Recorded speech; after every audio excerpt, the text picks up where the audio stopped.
So you've heard of the big black hole, right? You've heard about this thing that happens when you submit your CV and it just disappears into this big black hole and you never hear back from it. And a lot of people blame what is called an ATS. ATS stands for Applicant Tracking System, and it is simply a computer system that is designed to receive, to store, and for recruiters to be able to re-access CVs. So it's a database, right? That's what an ATS is all about. Now, I want to just park that conversation there for a moment and just come back to my computer for a second. I want you, in order to understand ATSs and how they work and how they, or how recruiters use them to find your CV and to make sure your CV doesn't go into the big black hole. Think about your computer for a second. If you're anything like me, chances are you've typed up a document, you've saved the document, and you've thought that it's all good and in the right place until you've come back and looked for that document tomorrow, and then you've gone, did I actually save it? Because it's not in the folder that you thought you put it in. Okay, now I don't know about anyone else, but I do this sort of thing all the time. And of course, I love the Windows indexing function or the Microsoft indexing function. I'm not entirely sure which one it is.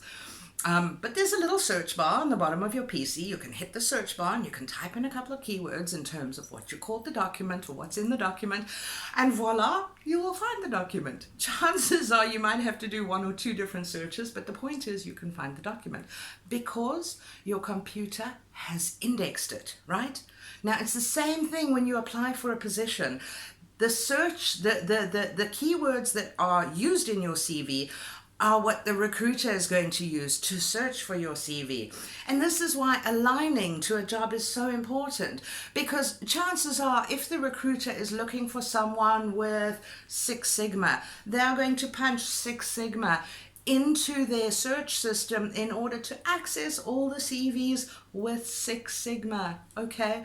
So guys, I really just want to encourage you, when you're in the job market, everyone talks about there's a hell of a lot of confusion about ATSs and how these bots hijack your CV and all sorts of nonsense. It's a computer system and it works on indexing. Just apply some common sense. Make sure that the keywords that the recruiter is going to use are in your CV, and then you can be indexed, okay? Now, in this video, I haven't even talked about ATS compliance. That is a whole nother subject. We want to make sure that your CV does get passed or read by the system, and that's a whole nother subject. But for now, I just want you to think about the indexing. Think about using the right keywords in order to make sure that you are found. Simple.